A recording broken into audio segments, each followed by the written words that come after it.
Three, two, one. All right. So we're gonna start off. Where is your favorite destination you visited? Vacation, trip, whatever. Where is your favorite destination? Mike, you want to go first? Sure. All right. My favorite destination I've visited is the Anaheim, California area. Ooh, Okay, I haven't traveled a lot, but I was there quite a few years ago, and it was a lot of fun. I like it. I like it. Did you go there yourself or with somebody? What was special about it? What stood out about it for you? Oh, I think I was there for an MLM event many, many years ago. Nice. So, and it was the first time I'd ever experienced Disney. So it was like right next to Disneyland. And now I live next to Disney World. So it's cool. Isn't that something? Wait, where do you live? You live in Orlando? No, I live in Kissimmee? Fort Myers, Bonita Springs area. Oh, okay. Well, I'm in Tampa. I didn't know that. Oh, sweet. We got to connect I was together like, sometime wait, you're soon. close. Yeah, we're only a couple of hours away. I'll meet you at Portillo's. Yeah. Lauren, where's your favorite place you've been to? Where I studied abroad, which was Prague, Czech Republic. Nice. Czech Republic. It's not somewhere I have on my list, but I like Beautiful, like Is it? castle. Yeah. That sounds. it. I'm gonna have to check it out now. See what the club has to offer. Brenda, what's your favorite place you visited? I was trying to be more specific, but because I was like, well, it was Italy. I mean, I just loved the entire trip that we were there. And I was like, well, which part? I'm like, oh, Florence. But then I was like, oh, but Rome was really good. And oh, wait, no, Tuscany. I was like, okay, it's just the Italy. And obviously it was the company that we were with, but still, it was just awesome. I would totally go back there again. Yeah. Yeah, me too. Me too. I think mine would be Italy. Just I talked to Crystal about it, and I'm just like, he's never been, and so he wants to go, and I'm just like, I mean, I want to go for longer. I'd love to go if I could go for like a month and kind of really take the trains around everywhere. Yeah, it's just the cathedrals, Yeah. the stores, the views, the greenery, everything is just so beautiful. Yeah, Italy and Hawaii would be my top two for sure. Um, if that they're the top two that come to mind. The company is always, yeah, for sure, what makes it good too. But I like the scenery. I'm all about the scenery. Tom, what about you? I got two. The Nepali coast on Kauai. I love Kauai. Next time I go, it'll be 2 weeks minimum. And I love being in Mallorca. We sitting in the Mediterranean on the island was absolutely amazing. Wait, stop. You said you like to be in your Yorka? Mallorca. Pardon my nasal inflection. Mallorca, I believe is how you spell it. What It's is an that? island in the Mediterranean. Wow, okay. And there was Renaissance facilities there. There was two on the north coast, but they were booked. So we stayed down on the south side. Well, there you So go. Well, now you have to look in our new club and see if we have it. If not, talk to concierge, and I mean, I can't guarantee it, but I'm pretty sure they'll hook you up, find something for you. good. Right now we're looking in Arizona. We're gonna take 12 days and just cruise, see some friends, and go hang out in the desert. No way. Where at? What part? I don't know yet. Okay. I just got into the club the other night looking through, and there's plenty of places to go. I But love it. I'm thinking Sedona for a few days, and then maybe down into Tucson, make a loop. I love it. I love it. Good for you. All right, Roy, we've got Roland tonight. Welcome. Roland, excuse my voice. I am coming off of a cold. I already explained this to everybody else, but I'm actually on the up and up. So, but it's an honor to have you here. We usually, how these weeklies go is we just kind of, have a little question, a little gratitude, to get to know each other a little bit more. And then we go through one of Mark's trainings for about 20 minutes. And then we just kind of give our takeaways. So where's one of your favorite destinations you've been? Oh, I would say, well, that's tough. I'd say our travels in Europe, Switzerland specifically. We love the area around Grindelwald and Zermatt, some of those areas. So we've been there a couple times. I traveled on business there for on a few trips that were extensive, and because of that, then we were able to extend our trip, and they usually brought our wives over on those trips, so that was pretty special. And it was traveling, 5-star travel when they did that for us. So it was Nice. pretty That always unique, helps. And so that was we were young then, and that was early kid time. So we had actually had our grandparents took care of our kids while we were gone for 6 weeks, and No way. so You it was can't pretty really neat. beat that. Yeah. So I would have to say that would of all the memories, but I traveled in business a lot, so we moved around a lot. So I mean, so part of my travels have been just business related, but also move related. We lived in a lot of different places: Toronto, Canada; Houston, Texas; Columbus, Ohio; Minneapolis. We've lived in a lot of places. Plus, California for the last 40 years. So. So that must be your favorite of the U.S. since you made it your hometown. Well, you just can't beat the weather here. And the last 11 years, we've lived in Dana Point, or actually Capitol Beach.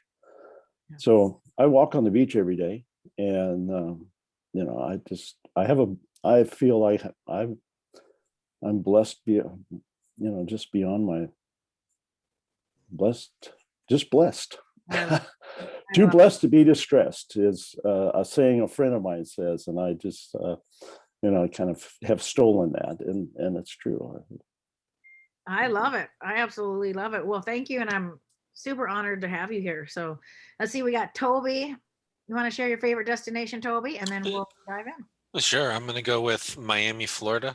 I love the weather there. I love the heat, and not a huge fan of heat. It's different there. I love the Atlantic. That ocean just calls me. And I love the culture and the food. So we took after we got married, that was our first vacation. We went down with the kids, and we stayed in like a 45th floor penthouse suite. We used the travel club for that. It was right on, it like overlooked the beach. It was just awesome, and spent a couple days on the beach and just hanging out. And yeah, probably my favorite place I visited. Nice. I love it. I love it. All right, well, we're gonna dive right in because I don't want to get. I'm working from home today because my washing machine went out, and I'm waiting for the mechanic guy. He's supposed to be coming any minute. So if I happen to step out during the training, that's why.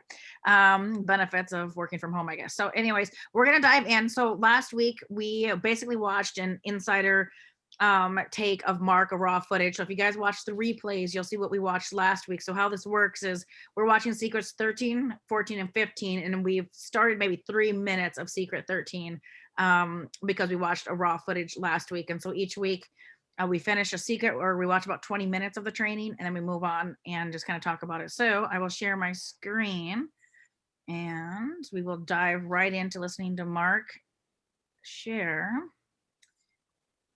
And boom. So we started off, so we only watched about 3 minutes of last week, and we will watch about 20 minutes this week.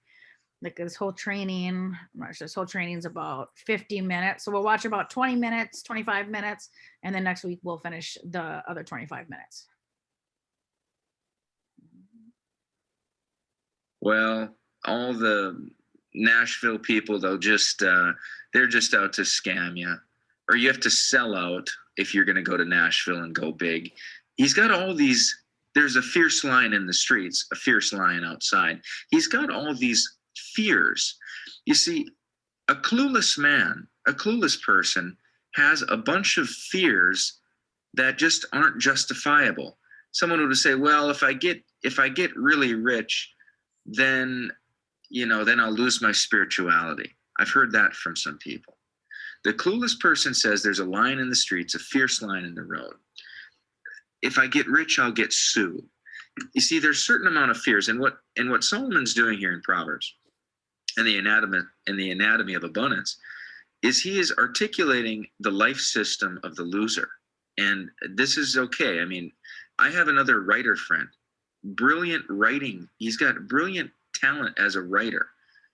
Actually, Brenda, did we watch this last week? This first part? I was just gonna say, I remember he started talking about this. Okay. So Hold on a second here. I thought we ended at 12 last week, Shani. Okay. At the end of 12. 12 minutes. I don't think we watched any of this. No, I don't think we watched any of Secret 13. No, didn't. we did. I don't. Did we? Yeah. Well, he was. I remember the story about him talking about his writer friend. Yeah. So we'll start on 14 right here. Cool. You'll have to just watch the replay, and it should be in there. So this is just the introduction to each secret. So we'll start right here. And For a fool. Okay, follow it now. As snow in the summer. Okay, when you're in the summer, you're not thinking about snow. Rain in the harvest, you've got, now in the old days, they've got the ox here, right? Then they're pulling this deal, and the rain comes down and it's pure mud, and it bunks up the harvest, and the stuff's already ripe. Totally unfitting, totally wrong time. It's bad, it doesn't work. Honor is not suited for a fool. Now, here's what I want to just put your way, secret number 14, and I'm not going to spend much time on it. But I want you to understand that the notion Solomon has is, let's flip this proverb. So honor is not suited for a fool. Well, who is honor suited for? Who is honor suited for? It's suited for the wise. And what I want to push onto you today, what I want to clothe you with, is that honor is suited to you. I want you to get very comfortable with the idea that honors and awards and praise and glories are going to decorate you. They're going to be the way that your life is. You're going to get cards in the mail. You're going to get gifts. You're going to have precious jewels and gems arrive to you in the mail because people are wanting to send you honor. And let me go into this, because somebody listening to me right now this is really, they've never heard anything like this out of the Bible. This sounds like humanism, the praise of man instead of the praise of God. Well, follow this.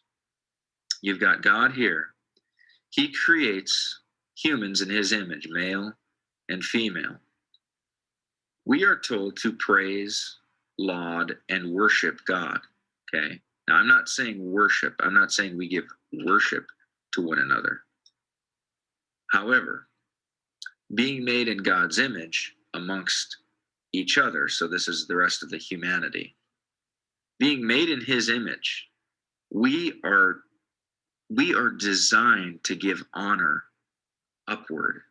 We are designed to praise upward, and we are designed to encourage downward, to bring people up. It's a very synergistic situation, okay? Now, here's what a lot of people say. A lot of people say, no, don't. Well, let me give you an example. I was at a meeting of some people, and this 8th grade daughter of this girl was given a couple awards at the end of the year for her basketball skills and for her leadership in the classroom. And it was really stressing the girl out because the girl didn't think she deserved all this attention, and she was really struggling with it. And lo and behold, guess who? Well, here's what happened. So I said, well, you really want to teach this girl at that age that honor is suited for her. She works very hard. She's very thoughtful. She's kind. She tries harder on the basketball court than anybody else. She's a great leader. She's a cheerleader for the team, even though she's on the team. And we should teach her to get really comfortable receiving these kinds of honors, because they're only the beginning.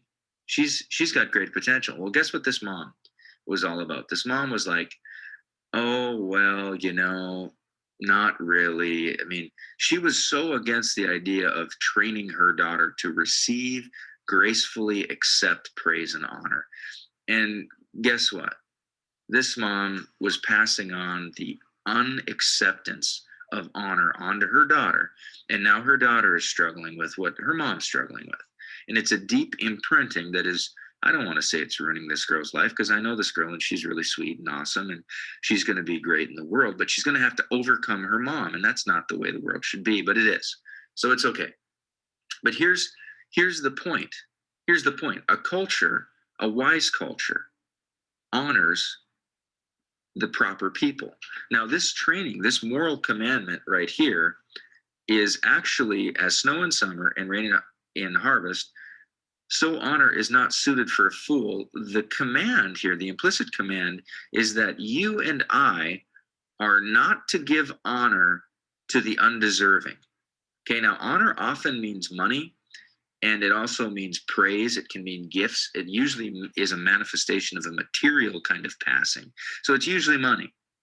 Okay, honor. You pay an honorarium to a speaker. Honor is usually a kind of money or position that leads to money or some kind of thing. So it says that we do not give it to the undeserved. And what this means is that we become connoisseurs and we keep our eye out for the deserving. We keep our eye out for the talented. And this doesn't mean just innately talented. This means the competent. This means the reliable. And what we do is we seek them out and we honor them. Because what happens is it promotes whatever is promoted grows, right? So if we continue, let me articulate this a little bit better. He's teaching you to be more discriminant in who you give honor to, in who your heroes are, in who you teach your children to look up to. Have more discerning tastes. Right? If you see somebody who's wise, give them honor. Write them a letter. If you see somebody who's a fool and everybody's praising them, or they're getting a lot of glory or something, an athlete or something, you can tell your kid, this person has amazing gifts as an athlete, and I want you to see how hard they work and this and that, but then drain out the moral and just say, as a moral creature, he's not the hero of the house. We're not after him. But you, at the same time, I'm going a little bit fishy because I've seen some weird things in people before, and I'm just going to let it be. But here's my main point at Secret 14. I want you to learn to live a life that deserves the honor. Now, some would say, oh, this is just for your ego, blah, blah, blah. It's for society. It's for the generations. We live in such a way where others can look around it and say, you know what? This person deserves a statue when they die. This person changed our community. This person changed our church. This person changed the fabric of our marketplace. This person changed our lives. This person deserves honor. That is how you ought to live. That is how we ought to live. Honor is suited for that kind of person. It's not so you can receive the honor. It's because humans are designed to give honor and to give glory and to give praise and to give worship. You don't want to go into worship because that would be ridiculous to another person. Only God gets the worship. But the praise and some glory for a job well done, good and faithful. Even Jesus in the parable to the servants praised his own servant. Well done, good and faithful servant, enter into the glory of the Lord. It's a New Testament parable. So secret number 14 is I want you to think about, and we're going to get to the action guide, but silently inviting honor into your life. Meaning you can't call up honor onto yourself. But I want you to understand that you're designing what's happening, what you're undergoing right now in your life and business is going to bring you honors.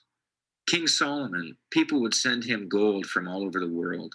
The Queen of Sheba would show up with monkeys and dancers and timber and gold and myrrh and everything. And Solomon received it. And he wants to pass that on. There are certain people that do not deserve honor and they should not be given honor. It doesn't mean they should be given hate, and it doesn't mean they should be given negativity. But honor is a uniquely positive force that has a very magnifying it's a very magnifying situation. And I want you to learn to honor the right people in your life. And by doing so, it's going to unleash just some really good things in your life. Secret number 4 is to live so that you're silently inviting honor, not seeking it out, but deserving it. Secret number 15, then we're going to the action guide, is the delight in danger of human leverage. Now, as an entrepreneur, you have to have leverage. If you're ever going to ascend above $250,000, you have to have some employees or affiliates or something. You have to have human leverage. Leverage comes from the word levers, which just means, a lever that would be a rock. And this lever allows you to lift up a very heavy thing by pressing down. If you move the lever more over here, and this is really heavy, you get the idea here. Again, this is a new writing utensil I'm using, and it's not working out that great. But here's Solomon's wisdom regarding the human leverage. Whoever sends a message to be delivered by a fool cuts off his own legs and chugs violence. Confidence in an incompetent person during trouble is like having a throbbing tooth or a sprained ankle. Just this morning, no kidding, I'm talking to a multiple six-figure earner, and he was to write me a check for a joint venture. It was about it was around $20,000. And I said, yeah, I'll take the check now. There was some more math to be done on the remainder, but I said, I'll take the 20 now. And he said, well, I'm going to have to get it to, it might be a couple days because I have a new assistant who's an assistant to his CEO. Okay. And he said, this was just a bad apple assistant, caused a lot of pain and a lot of disruption. We want to get you that check, but it might be a couple days. Sorry. And this bad assistant that he hired, and it's a couple levels down from the top, just simply put, was incompetent. And it was literally, his email was like a throbbing tooth to me. It was like he had a sprained ankle. His business literally had a sprained ankle. You have to have human leverage, and you got to find the people that deserve the honor. You see, you don't want to train people to be nice. You want to hire nice people, right? That was on a commercial in the old days. We don't train our people to be nice. We hire nice people. The cost of a mishire is extremely expensive. So a little tip, just while I'm talking about human leverage, is you want to do trial kind of things. You want to do short work bursts. You want to give people a chance, but you don't want to commit to too much money up front.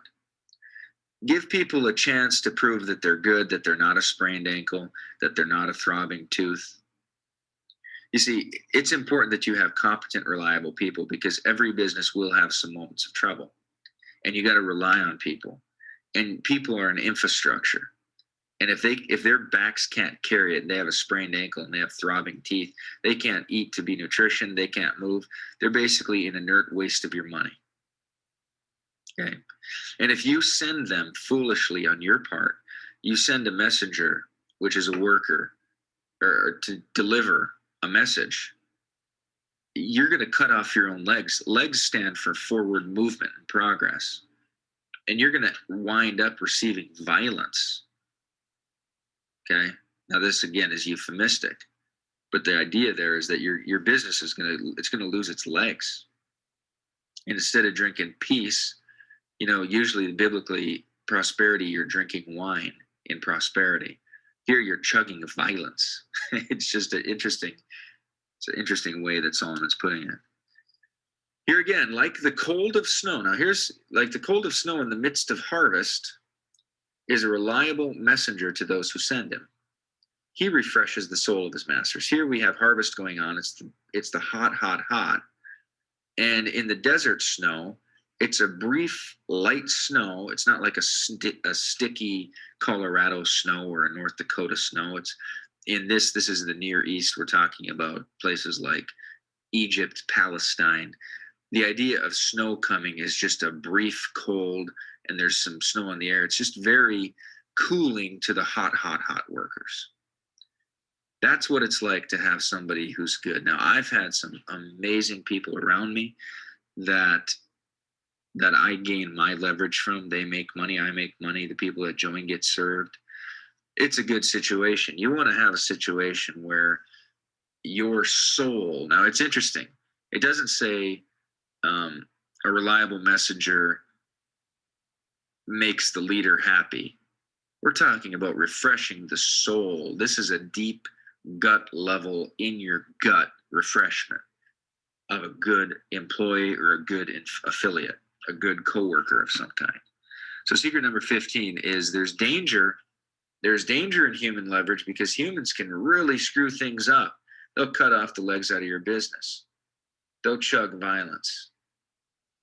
Okay? They'll create you a throbbing tooth. That's a chronic issue.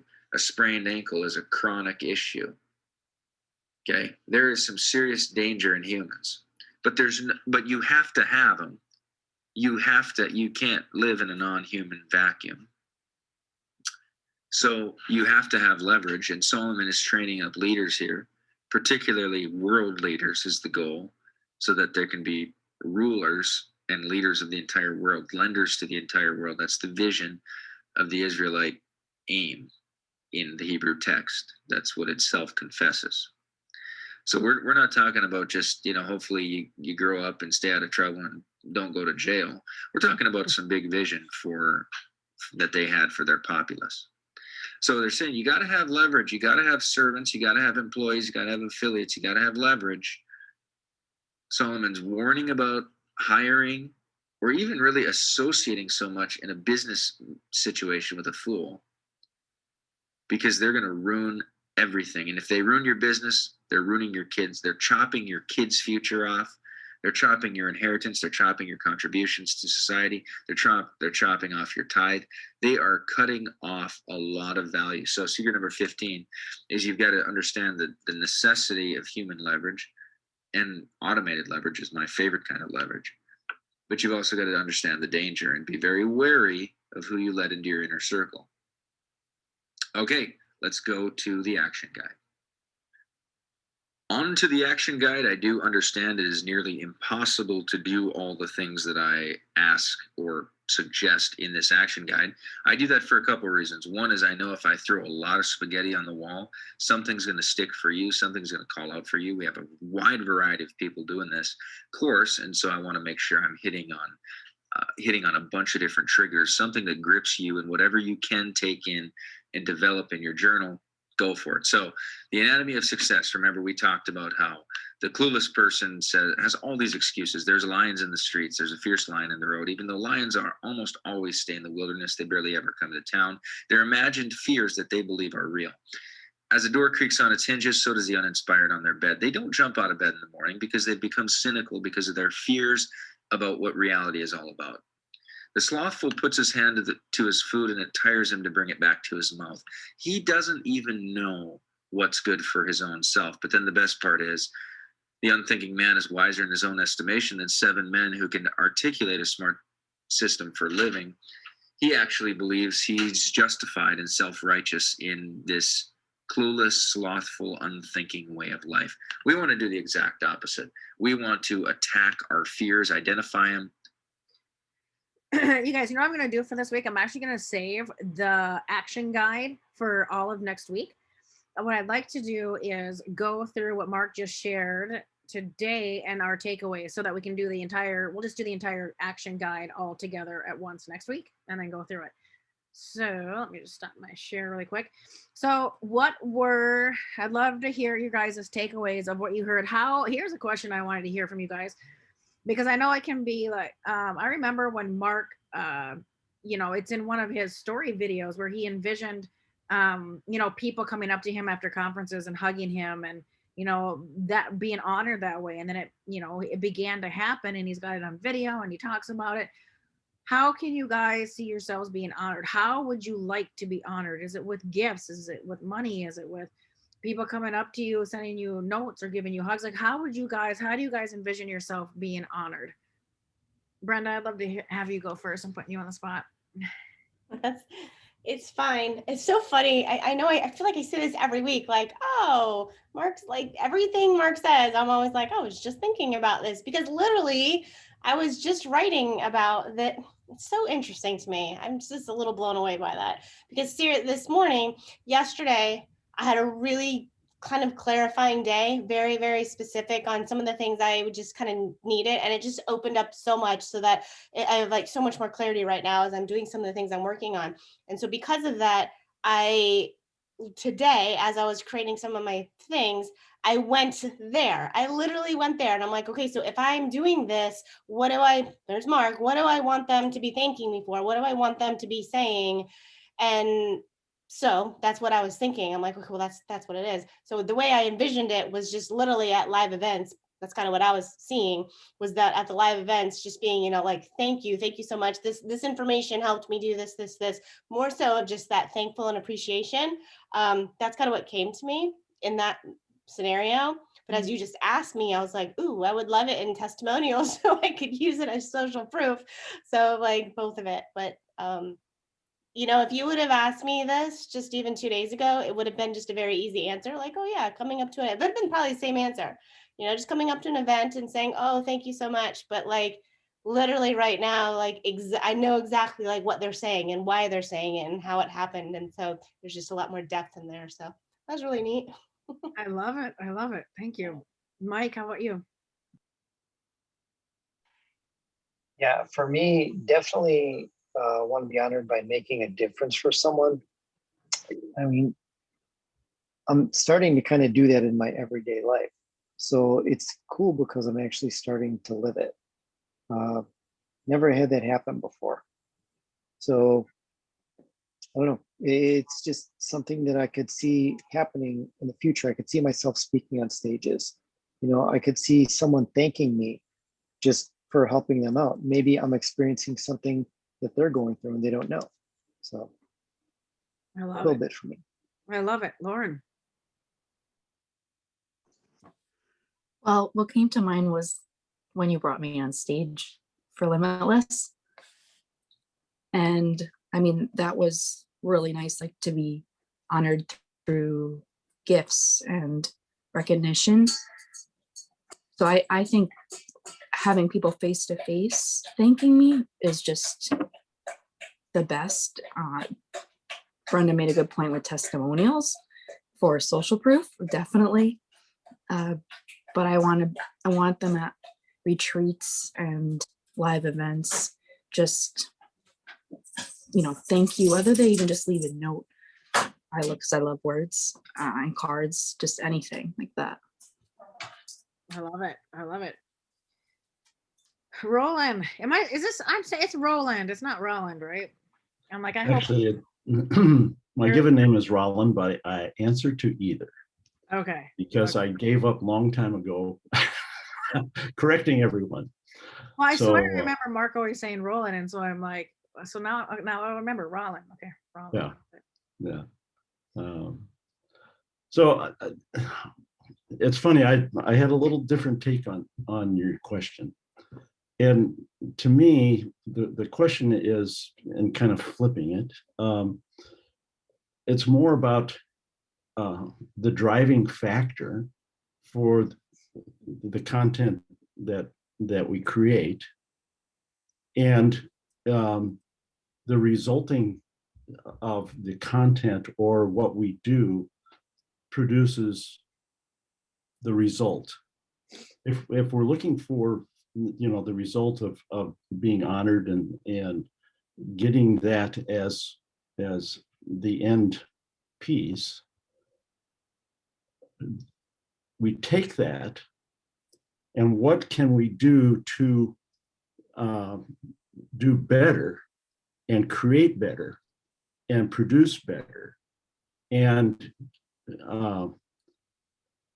more valuable stuff that people can use so that they become a better person because of that. And so that's where the focus is. Focus is on what others get, not what we're getting.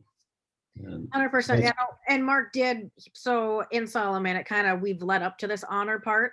And so he did. So that's why we're on this honor part, is because he did talk about your product and what you're giving and whatnot. And so then now we're to the point of where once you've done that and you've created that for people, how would you like to be honored? And I think it's a great thing to think about, because for a lot of people it's hard. Like, well, I just, it's easy to give, but to think about how we can receive because of what we've given is a gift to people, and it does help them.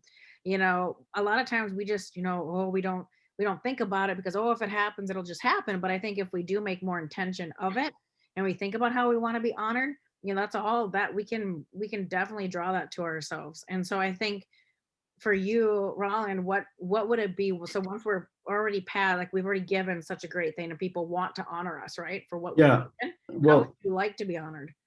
yeah, and I've struggled with this.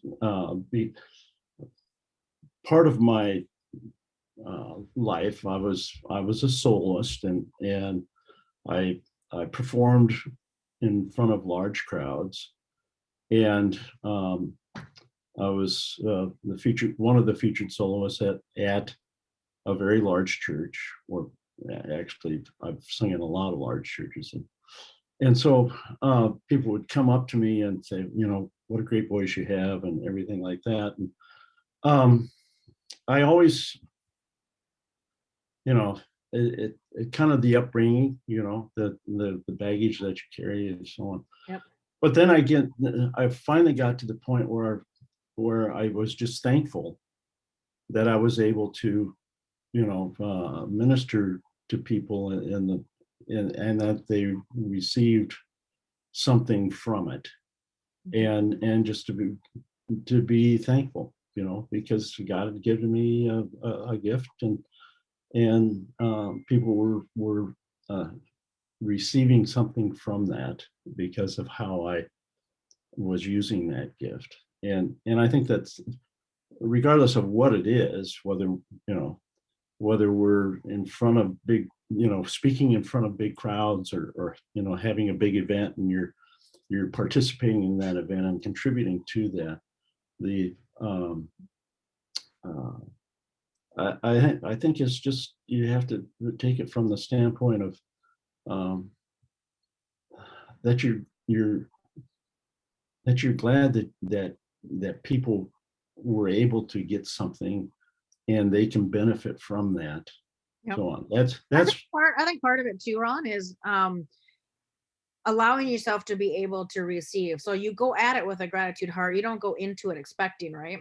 Yeah, You go into exactly. you go into it giving, for sure. But I think by speaking out loud and writing down, what you're able to receive, how you'd like to be honored, I think it opens up doors for the influence to be wider, be broader. For instance, myself, currently, like, I know there's big, and not everybody's on the same level. Not everybody's meant to be this big, grandiose, presence, and that's fine. I think we all have the potential to be that, but we're not gonna maybe all step into it, and that's okay. But I think to start, for myself, like right now, I want to help people. I'd love them to say, hey, thank you for this product. Thank you for showing me this. I'm, because of you, I've got to experience, Hawaii with my family, and the memories we created were amazing. Thank you for, producing this product and showing it. Because of you, I went to Mexico and, got to enjoy the beaches and, zip lining and whatnot with my loved one or my kids. They got to, the videos, and that's what I want people to. And then as I grow, I know there's pastors and there's big evangelists out there that people gift them land, they gift them cars, they gift them all sorts of things, right? And I think, it's like Mark used to say, our poverty is serving nobody. I think the bigger we grow, the bigger our influence is, the bigger we're able to receive. It's like, well, some of those, big evangelists and influencers, they receive those big gifts, of land. And well, what can I do with that? Well, in turn, I can build another business out of that land, or I can donate it to somebody, or I can do more good and expand the influence. So I think, so for me, it's like I want to expand. Like right now, it's people thanking me for that product because of XYZ. But I also want, people, I want to receive thank yous that I help them overcome adversity because of my story, because I shared my story. I helped them overcome. I'd love to hear that. For me, by people telling me thank you, it shows me that I'm on the right path, that I'm doing what I'm supposed to do. Because if I just do it, I never hear anything, then I'm like, well, maybe I need to tweak something. Maybe I'm not getting clear enough. Maybe I'm not, you know what I mean? Then I got to tweak what I'm saying or doing. And I think the bigger I go, like if I were to be able to receive, you know, people donating me land or cars or houses or whatever, I'm like, I want to get to that point. Like I would love to be honored like Solomon, even though he was the richest man in the world, people still continue to give him livestock and gold and, you know, Yeah. all kinds of stuff. And he's not turning that away. He allowed to be honored with that because he can influence because of his wisdom. You know what I mean? For to be honored because of my wisdom, I impart, whether it's a product or wisdom, I think is, I think it's, you know, something that is allowed and even, you know, wanted. Oh, I agree with that. And as far as, you know, I think I lost my train of thought here.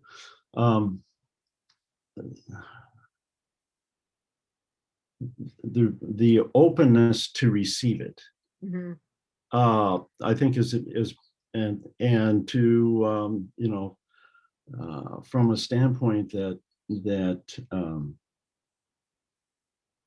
not that you expect it, but that it's given, you know, that you graciously given. It's a, you know, that type of thing is a gift, and it's also a demonstration of the value that you've given. 100%. 100%. That exactly. And that in itself, I think there's a lot of responsibility with that. Yep. That comes with that.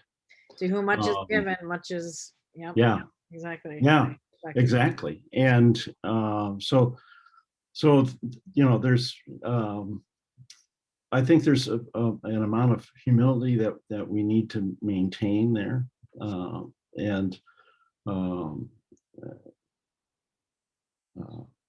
but I also think that the responsibility, when we get to that point, that we need to understand that there's additional responsibility because of that of where of what we've done and what we're receiving because of it. 100%. And so it's to create more value because of it. Yep. 100%. You know, you know, I'm a firm believer in you know, what we've been given. It's our responsibility to multiply and enhance.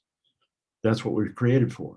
Yeah. God, you know, Creator God created us in His image, and we're to be creators, and that's our job, is to create, and that's, you know, our function too. And that creation is to serve other people, not ourselves. 100%. And in return, that is serving us because we're serving others, which I love because there's so much growth that happens in that process too. I love it. I absolutely love it. Toby, did you want to share how would you want to be honored, Toby? If you're there. If you're not there, we'll wrap the day up. Sorry, I'm here. I was on mute. No worries. Yeah, I'm super uncomfortable with this topic. I haven't really thought much about it. How would I want to be honored? I don't know. I have never thought about it. I know that. So one of my clients, he owns a gym, and I mean, this guy pays me money to consult for him, and we basically doubled his business. And as a thank you, he gave me a key to his gym.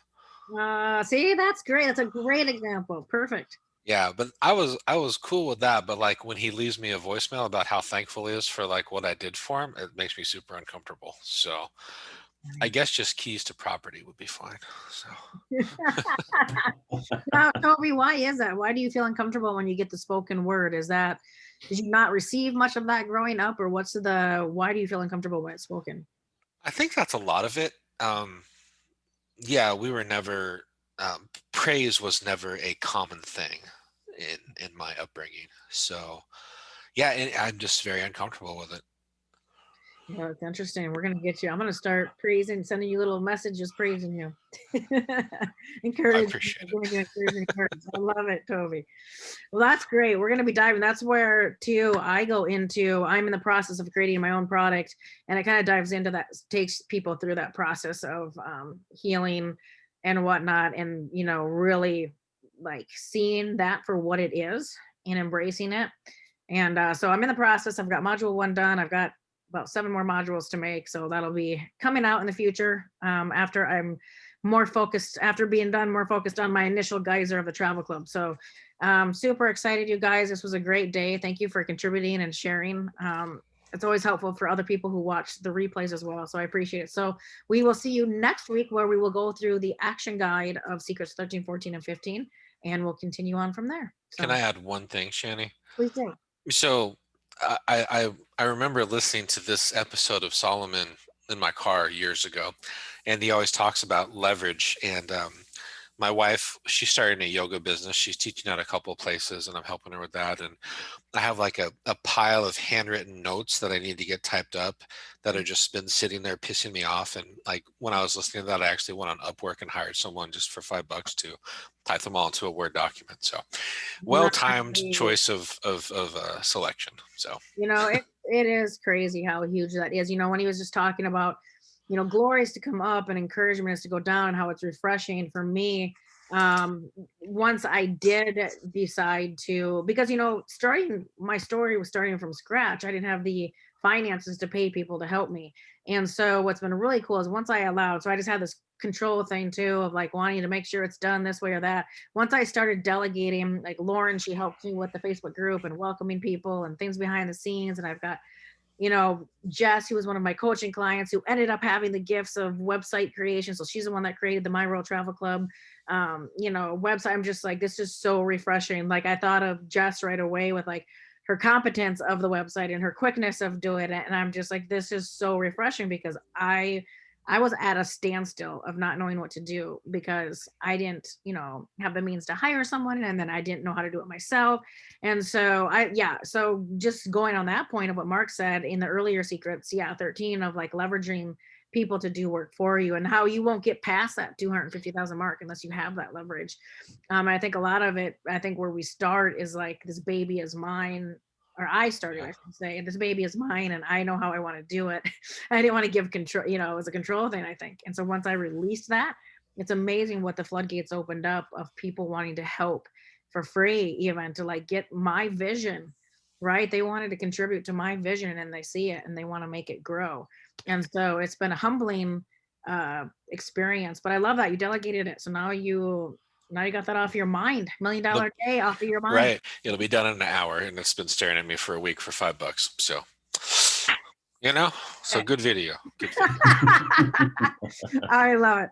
Hey, all right, you guys, we're going to go since it's almost the top of the hour. But again, love having you guys here every week. I'm going to get better at getting this out to more people, knowing that they can come to this in the inner circle. I've been a little bad at letting people know about this a little sooner. So anyways, appreciate you guys, and we will see you next week. Thanks. Have a good week. You too.